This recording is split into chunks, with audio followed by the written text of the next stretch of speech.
Premier conseil, ne pas faire de la journée de son mariage une comédie burlesque. C'est ainsi que la vedette de Duet a joué correctement son rôle et a épousé la charmante Gina Raymond. Un vidéo maison a été réalisé spécialement pour notre émission. Le mariage a eu lieu dans une vieille mais superbe église au Connecticut, dans ma ville natale. C'était un mariage assez grand, environ 200 personnes, en avril. Alors on dit que c'est un signe heureux s'il pleut le jour du mariage. Cela signifie que Dieu pleure pour nous. Les tourtereaux qui habitent sur la colline ont surmonté bien des difficultés avant de trouver la maison de leur rêve. C'est une vieille maison magnifique. J'ai cherché dans tous les environs de Beverly Hills, alors que les taux d'intérêt étaient moins élevés, et je ne trouvais rien qui vaille pour la somme que je voulais investir, pas même un garage. Mon père a été d'une aide précieuse tout au long de cette recherche pour la maison. Les quelques fois où je passais tout près d'acheter une maison, il arrivait et me disait « non ». Comment non, que je lui disais? Ça m'a pris 1 mois et demi avant de trouver. Non, pourquoi? Eh bien, regarde ça, ça et ça. Et j'ai dit à mon tour non. Quand il a vu cette maison, il n'a pas dit un mot pendant 5 minutes. Je savais que tout s'annonçait bien. C'est une maison magnifique qui a été construite en 1923.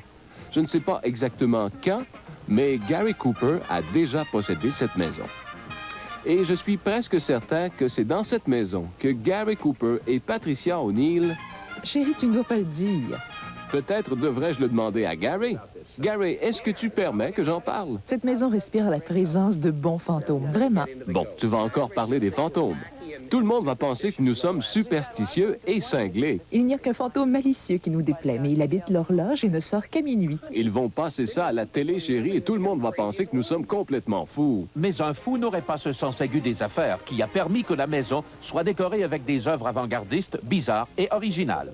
L'artiste auquel nous confions la presque totalité de la décoration de la maison est un ami très cher, Bill Gottlieb. Ce qui m'attire le plus dans son art, c'est son humour. Chaque fois que je regarde une de ses œuvres, je ris.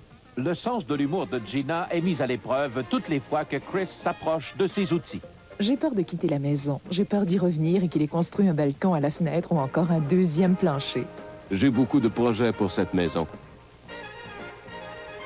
Mais quand je lui demande d'aller me chercher un verre d'eau, elle me regarde d'un drôle d'air qui signifie... Que vas-tu faire encore? Abattre un mur? Quand il déplace quelque chose, dès son départ, je m'empresse de replacer. Et quand elle sort, je le replace aussi vite. Cette maison est le lieu d'une comédie d'erreurs. La vie de nouveau marié semble se dérouler sous le ton de l'harmonie pour Chris. Le temps qu'il ne consacre pas à Gina, il le passe à jouer du piano dans la salle de musique. Ça a été mon premier amour. J'ai commencé le piano à l'âge de 5 ans. À 19-20 ans, j'ai réalisé que jamais je ne deviendrais un pianiste de musique classique. Ce n'est pas mon genre et pour être honnête, je crois que j'étais trop paresseux. Toutefois, j'ai vu que j'avais une prédilection pour la composition et ma formation classique transparaît dans la musique que j'écris. Si la musique nourrit l'amour, la sagesse a la valeur du courage. Je ne savais pas cuisiner du tout avant notre mariage. Je savais faire des rôtis, des œufs et cuire des légumes à la vapeur. C'était tout. Bien que cela ait pu choquer certains cordons bleus, le plat était délicieux. Épouvantable, mais depuis, avec tous les accessoires de cuisine que nous avons eus en cadeau de mariage, je me suis dit, pourquoi ne pas essayer un peu de poulet et quelques autres ingrédients dans une casserole? Elle est maintenant une cuisinière accomplie et sait comment tirer du poulet et quelques autres ingrédients dans la casserole sans problème. Toujours recycler tout ce qui tombe sur le comptoir en le tirant dans la casserole avec le reste. Ils se nourrissent d'amour et d'eau fraîche et la seule recette dont ils ont besoin est d'être ensemble. Peu importe de quoi est composé le menu, le bonheur est assurément le plat principal. Chris et Gina, le parfait exemple du couple harmonieux. They're only made of clay, but our love is here to stay.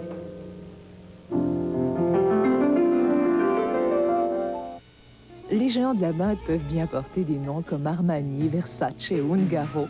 Pourtant, tous doivent s'incliner devant un ordre supérieur, les sultans de la soie.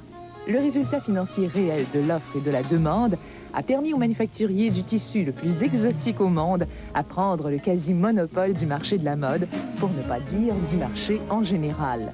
Le pape réclame des maîtres de la soie la plus pure pour ses vêtements de cérémonie. La reine de Camelot n'utilisait rien d'autre pour décorer la Maison Blanche. Le précieux tissu peut se détailler à des centaines de dollars le mètre. En dépit du fait, ou bien en est-ce la cause du surplus incommensurable ignoré totalement en Extrême-Orient, la vraie route de la soie débute dans la calme campagne de Lombardie. C'est ici que les vers à soie font fonctionner une manufacture qui rapporte des millions aux sériculteurs qui la dirigent et qui produisent une soie de la plus haute qualité. L'eau de cette localité ne contient pas de calcium, ce qui est essentiel pour tisser cette fibre très fragile. Marco Polo a ramené de ses voyages en Chine cette technique de tissage. Pendant 700 ans, les manufacturiers se sont fait la guerre. Certains y ont laissé leur peau, d'autres, les plus forts, ont survécu. De nos jours, en Italie, les géants de l'industrie de la soie amassent de fabuleuses fortunes. Le plus connu est Riccardo Montero, et sa villa reflète bien son prestige et son pouvoir. Même le grand Gianni Versace, son voisin, ne manque jamais d'assister aux réceptions que donnent les Montero dans leur hôtel particulier, coté 5 étoiles. Le puissant sériculteur sait très bien ce qu'il possède. Une entreprise qui rapporte des milliards, mais qui dépend totalement des besoins de ces petites bestioles. Les vers à soie ne pensent et ne rêvent qu'à manger et à se reproduire. Ces petites bêtes produisent des richesses presque inimaginables. Après la pause, la vie des gens riches et célèbres visitera pour vous le sultan Montero et vous verrez ce que rapporte la connaissance de la technique d'exploitation du ver à soie.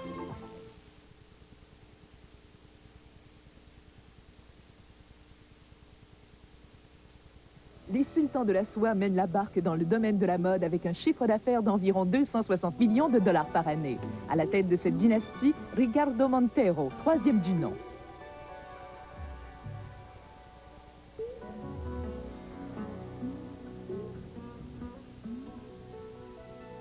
La soie possède toute une histoire. Les rois, les reines et les papes ont toujours porté de la soie. Montero de sa personne est une vraie soie, mais quand il aboie, le monde de la haute couture est à ses pieds. Nous travaillons avec presque tous les grands concepteurs de mode en Italie, aux États-Unis et en France, bien sûr. Nous faisons des foulards pour Chanel, Gucci et Dior, des cravates pour Polo. Ils nous l'ont demandé. Ils sont venus à la source. Et la source de tout, c'est Côme. La villa au bord du lac sert de quartier général au sieur Montero, dont le son favori est le doux ruissellement des profits. Il est le propriétaire de 2 villas situées à 1 heure à peine de Milan, la capitale de la mode. L'hospitalité est une tradition chez nous. Et de façon à mettre les invités à leur aise, on fournit même un menu pour les repas. Il est rare que la villa n'accueille pas des amis, des cousins, des gens d'affaires qui en profitent par le fait même pour discuter des contrats.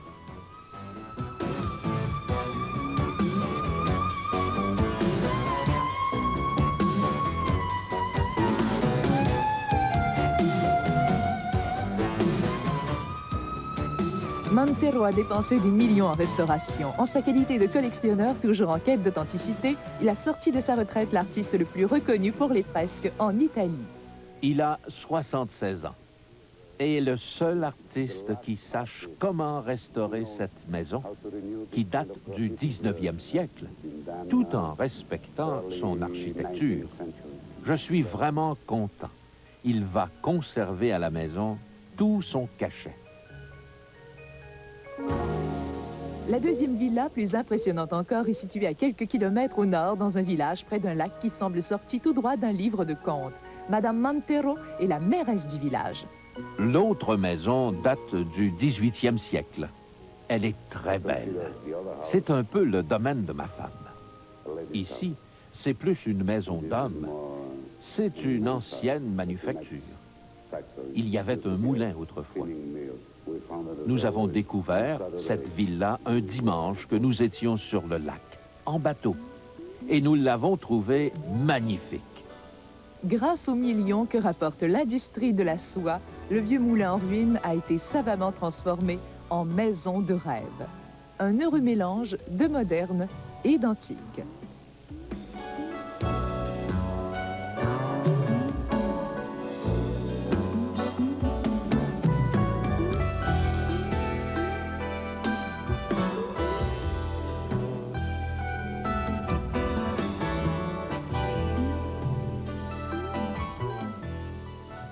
C'est dans cette élégante demeure qu'une vedette d'Hollywood très connue est venue en personne passer une commande pour des milliers de dollars.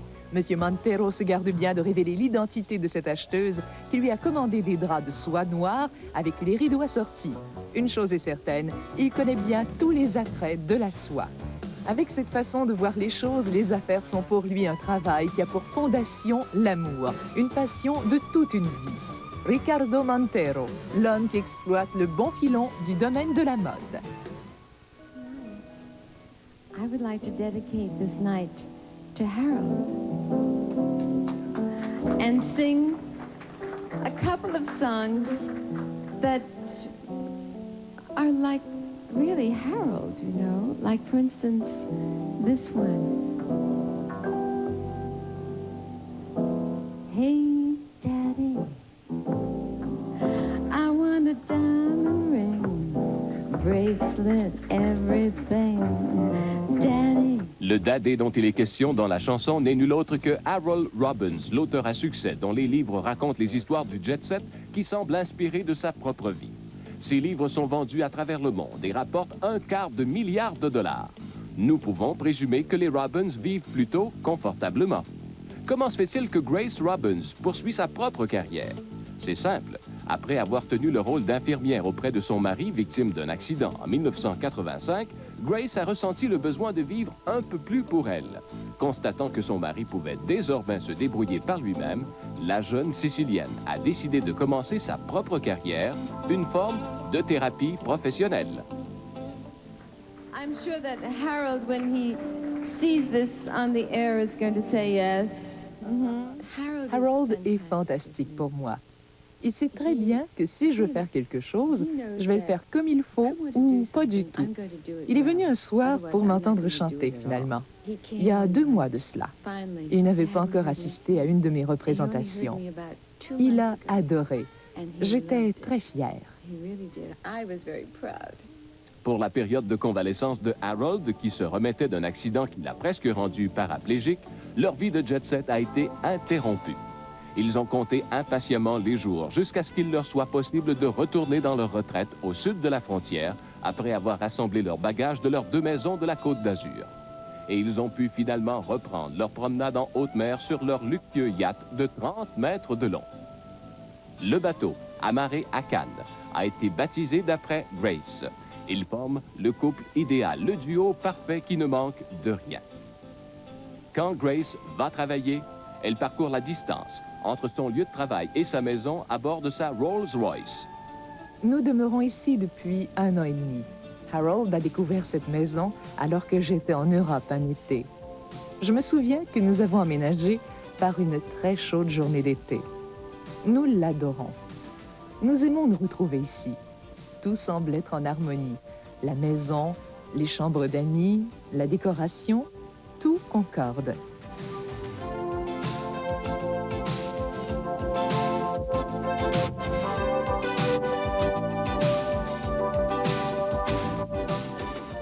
Nous avons acquis la majorité de nos tableaux en France. Par exemple, ce Picasso. Picasso habitait à côté de chez nous.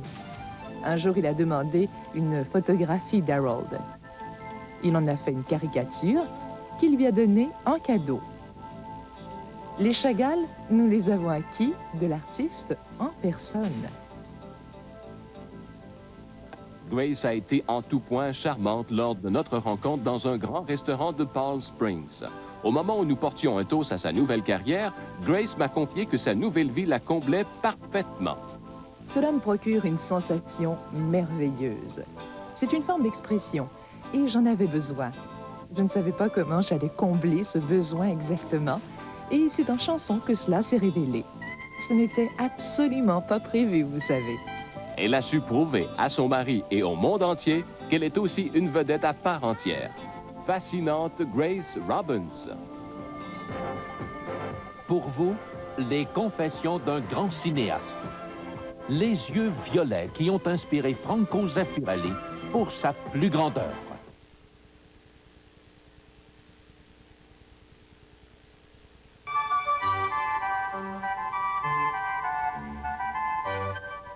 Pour Franco Zeffirelli, les yeux sont le secret. Sa façon de diriger, extravagante, et souvent controversé, porte le cinéma, les opéras, le théâtre et les ballets vers des sommets jamais atteints. Le monde a fait la découverte de ce talentueux Italien quand il a osé faire un film d'un des plus grands classiques. Fêté et acclamé comme seul un génie se doit de l'être, le désormais très riche Zeffirelli vit en banlieue de la ville éternelle, Rome. Un monde complètement différent, loin des bas quartiers de Florence qui l'ont vu naître.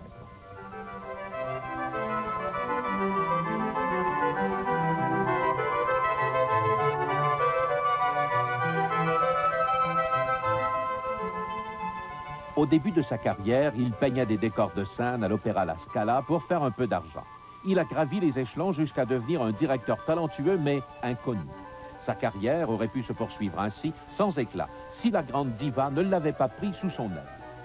Enfin, j'ai pu travailler avec Callas, avec qui j'entretenais déjà une relation de fan à idole. Ça a été pour moi un accomplissement de travailler avec cette grande dame qui m'a donné ma chance. Voilà mon histoire. En laissant la scène pour le cinéma, il a fait fi des conseils l'avertissant que de mettre du Shakespeare à l'écran était la mise à mort de tout réalisateur. En ressuscitant la tragédie classique qui a emballé toute une génération, il a fait du film un succès qui a généré 52 millions de dollars. À cette époque, je ne pouvais même pas rassembler suffisamment d'argent pour payer ne serait-ce qu'une chaise. D'un seul coup, avec Roméo et Juliette, je me suis retrouvé millionnaire. Dès ce moment, je n'ai pas raisonnablement déposé à la banque ou investi mon capital, mais je me suis mis à dépenser, à débourser, et en moins de 3 ans, je n'avais plus un sou. J'ai dû trouver des moyens pour accomplir d'autres réussites. Son amour des belles choses l'a toujours motivé depuis. L'argent est une excellente source de motivation si on le dépense. En dépensant l'argent, on crée. Si on le met en banque ou qu'on ne fait que le compter, on le stérilise en quelque sorte. C'est quand on se trouve au pied du mur, avec les comptes à payer, on ne sait trop comment. Là, on se lève le matin et on se creuse les méninges pour créer afin d'atteindre le succès. Et le succès amène l'argent. L'argent, c'est comme le reste. C'est une lame à 2 tranchants. D'une part, il peut égorger. D'autre part, il permet d'acquérir de très belles choses. Toute chose comporte plusieurs facettes. Mais avec l'argent, on doit être plus prudent encore. Mais pensons à tout ce que l'argent nous procure. Ses triomphes comprennent des productions très considérables au Metropolitan Opera de New York. J'aime mes opéras. En ce moment, j'ai 3 opéras qui fonctionnent très bien à New York. Toutes les fois que j'y assiste, je suis très satisfait. C'est un peu comme de voir ses enfants grandir et évoluer. Ils grandissent et sont ancrés profondément en moi. Désormais, Zeffirelli peut choisir ses acteurs parmi les plus grands talents du monde. Un tel pouvoir aurait pu blaser n'importe qui, mais pas lui. Il était excité comme un enfant d'école à l'idée de travailler à nouveau avec son idole de toujours sur sa dernière production, dont les coûts s'élèvent à 14 millions de dollars, The Young Toscanini. Je suis fasciné par Elizabeth Taylor. Je l'adore et j'adore tout ce qu'elle accomplit. Les bonnes actions comme les mauvaises. Elle est une personne grandiose. Elle possède ce talent incroyable de tourner ses erreurs en vertu. À l'écart de la vie mondaine internationale, il retrouve la tranquillité typique de l'Italie en cultivant des tomates dans le jardin d'une de ses villas située tout près de l'unique voie appienne. Cette maison a été bien conçue pour tout cela et possède autour un jardin. Les villas ici ont été construites de façon à se fondre à la nature, qui est simplement splendide. Parti d'une pauvreté familiarisé avec ses succès. Je suis plus heureux aujourd'hui, plus que lorsque j'avais 20 ans ou 18 ans, qui ont été des années atroces pour moi. Les souvenirs de ces jours malheureux où la peur règne, l'insécurité, ne pas savoir que faire de sa vie, avoir peur de ne pas percer, ne pas arriver à s'exprimer. Maintenant, tous les jours de ma vie, toutes les saisons sont meilleures.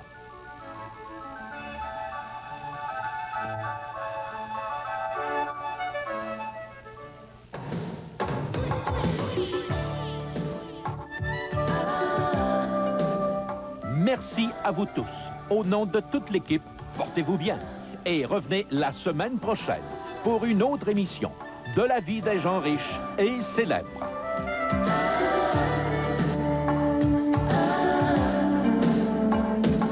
It's a land of make-believe, dreams become reality, and we can dance away to the rhythm of the night. When the time is right, you'll know, and the feelings start to show. There's magic. Ce soir, aux Héritiers du Rêve à 20h, Abbé refuse de divorcer. Et à 21h, dans la série Sous le signe du faucon, de graves complications surviennent lors de l'opération de Maggie.